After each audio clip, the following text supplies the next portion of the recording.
Okay, so another case of a young internet thug thinking life is a GTA server, which it is obviously not, sir. So this Brooklyn drill gone wrong. He sprayed up the club, then cried to go home. All right, he cried for his mommy, cried for his daddy. All right, his little pacifier, because shit got real, bro.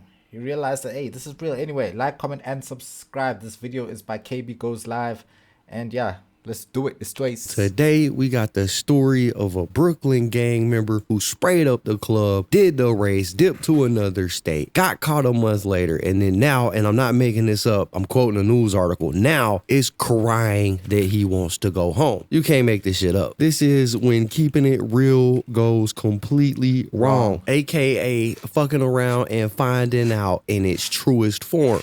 All right, so this whole thing went down at the Taste of the City Lounge on Franklin Avenue in Crown Heights in Brooklyn. Imagine something going down at a place called Taste of the City. That just sounds like a peaceful, culturalistic, holistic place. And here you are shooting guns, bruv. What is wrong with you? August 17th. At about 3:30 in the morning, right? Police responded to 911 calls of a shooting inside of this lounge. The club was apparently packed to the brim with people when three people that have been identified as 5'9" brims or blood members walked in and opened fire on a group of rival gang members from the Folk Nation. 3 people ended up being killed, 10 people were injured, most of which were completely innocent bystanders, right? They was just caught in the middle of these gang members wanting to run drills on each other or whatever. This is why I don't be going out like that, bro. Especially not to no clubs, bro. Not to no clubs, bro. It's just get violent out there for no good reason. One dude who didn't want to give his name to the news said he saw one of the victims get shot and said, quote, he was a regular and he wasn't doing nothing. He had nothing to do with it. He was just outside the bathroom hitting a hookah and then he was dead. Now, this lounge opened up apparently in 2022 and locals have described the lounge as being plagued by problems since it opened. One resident of the area said, this isn't surprising. Anyone who says they're shocked by this is lying for the cameras. At the scene of the crime, cops recovered 42 spent shell casings from 9mm and 25 caliber weapons. All 40-something shots were let off in the span of about 6 seconds. Is it just me, or are there more female officers than usual in the US? Like a lot more. Like just a lot more. He was arrested when it first went down, but the case would eventually go federal, and then a manhunt was launched for the people that they suspected were responsible for this.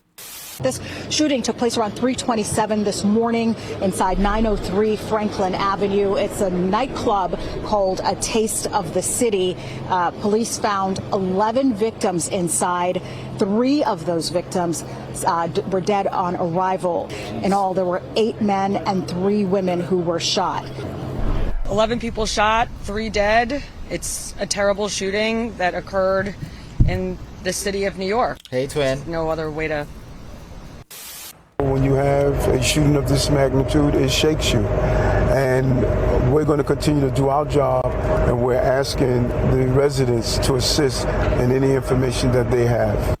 Now, like I said, when this first went down, they didn't know who was responsible, but obviously through investigating, they were able to learn that this entire thing was essentially over a back and forth between 2 gangs, the 5'9" Bloods or Brims, and then the Folk Nation. One of the shooters, a guy named Marvin St. Louis, he was part of the 5'9" Brims, was among the people that were killed. That helped police link it to this gang activity. But then we seen some initial security footage from outside of the club get released, and more details started to come out. I won't lie, but that just looks like a place where a shooting would occur. It just has that feel, bro.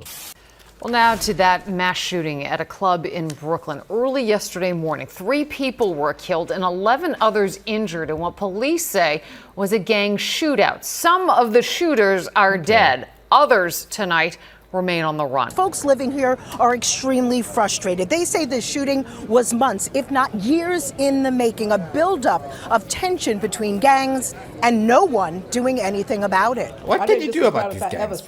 Right there in the crowd, outside Taste of the City, as a gang-related shooting went down inside, this woman we'll call Brenda. She knows revealing her real identity could mean trouble. I said, they're shooting, and then I said, bah, bah, bah, bah, bah. I said, Lord. That's a Lord have mercy, my heart just dropped. They got securities, they smoking weed and cotton with the people, you know what I mean? That's not professional. Did they have the wands to check for metal? No, you know what I mean? Because you got a lot of gang guys, a lot of gang related, and you don't know what's going to pop off. We're learning new details about the moments right before the shooting Sunday morning around 3:30 here in Crown Heights. The lounge on Franklin Avenue was packed with people, including 35-year-old Jamel Childs and 19-year-old Marvin St. Louis. Both were killed. NYPD Commissioner Jessica Tisch says Childs belonged to a violent gang, that both men were suspects in this shooting. Video surveillance shows that about 10 minutes before the shooting, Mr. Childs and Mr. St. Louis spoke briefly inside the lounge. Later, Mr. St. Louis approached Mr. Childs and opened fire. Mr. Childs returned fire and two other gunmen immediately joined. Police are still... I just think it's crazy how, as black people, when any other race comes for us, we band together and we go crazy. You know, we're so united.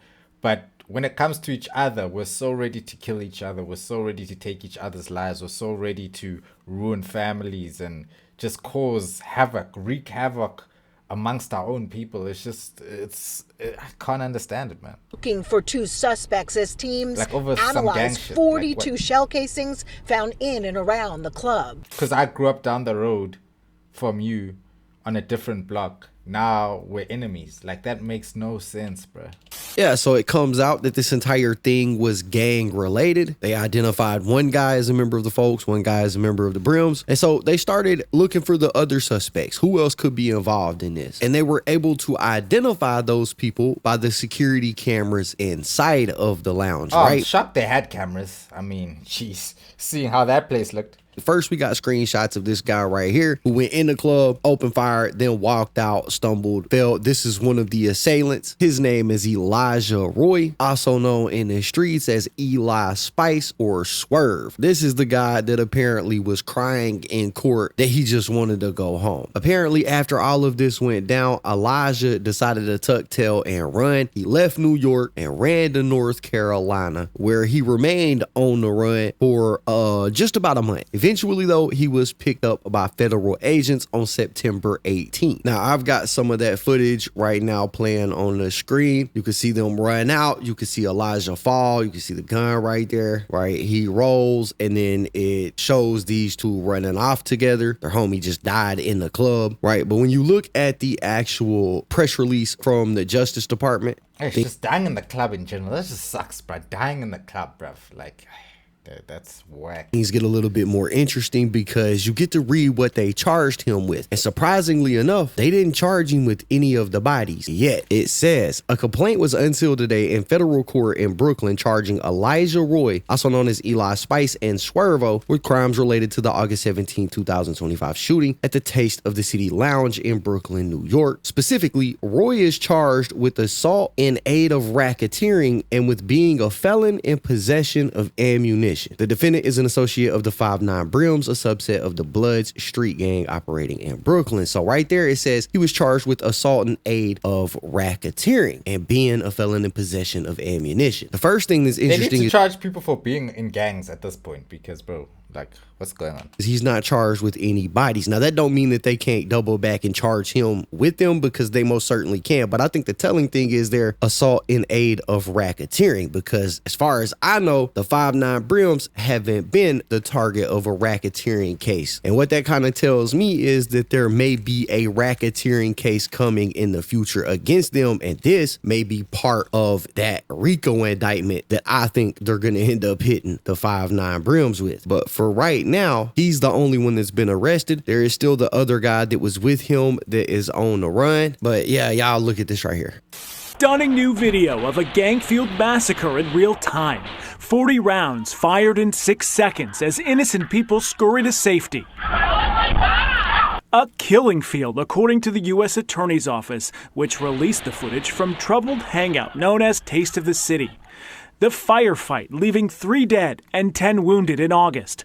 This evidence released Wednesday after the FBI arrested the first of 3 alleged shooters. Prosecutors say Elijah Roy, seen highlighted in yellow, was one of 5 people to open fire. 2 of the gunmen were killed. Was he at the club that day? The 25-year-old suspect's mother and sister leaving the courthouse after Roy's arraignment without comment. However, the alleged gang member cried as he was led to jail and told his family, "I want to go home."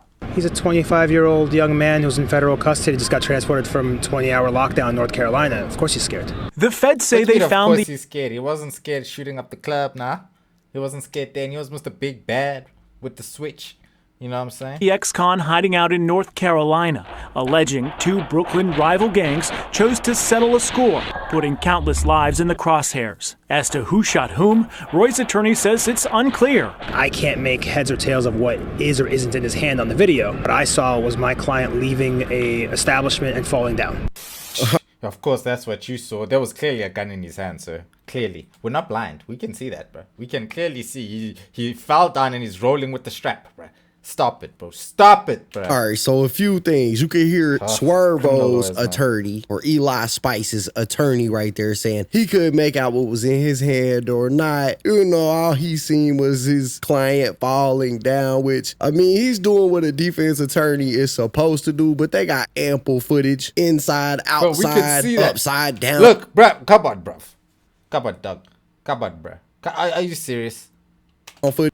They got it all. Bro immediately went on the run after this was all said and done, right? Like, dude is cooked. As for the part of that news clip where they said after he was arrested, he was arraigned and he cried as he left the courtroom and said, "I want to go home." It's like, yeah, nah, bro, it's too late to cry that you want to go home. But yeah, it's too late. You know who else would probably love to go home? Everybody that was shot in the club that night. But they don't get to go home. They have to live with your decision. You should have to live with it too. What I can say is crying on your way to jail, it ain't a good look. There's another dude that's on the run, or 2 dudes that's on the run, one guy that was with him and then another guy from the other gang that's on the run. It's probably not gonna be hard for them to find the guy that was with Eli Spice. You know, he doesn't seem to be like ready for this next part of his life, which is gonna be in prison. I'm sure from what it sounds like to me, and this is all speculation, it sounds like he's gonna be ready to sing. I guess we're just gonna have to wait and see, but that's crazy. Brooklyn 5'9" Brim gang member crying because he wants to go home after, you know, shooting over 10 people.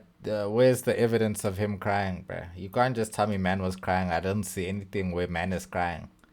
Nah, man. Yeah, it's pretty shocking what's going on in these streets, man. Like, just going to the club is almost a death sentence in itself, you know? You can't go out and have fun anymore without somebody just having to ruin it for so many people who were not even involved in your shenanigans.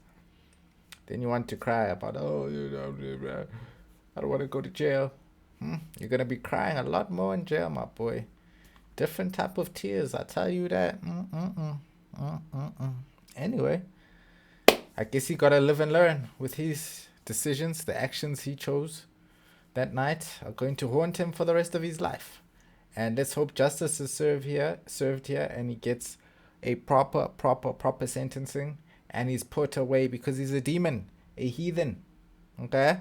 He needs to stop this, man. Stop this, man. Guys, stop the violence, bruv. Like, for real. Seriously, dude. Seriously, bruh. It's uncalled for, man. Huh?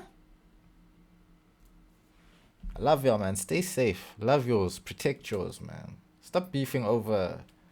Basically just beefing with your neighbors, bruv. You know what I'm saying? Stop that.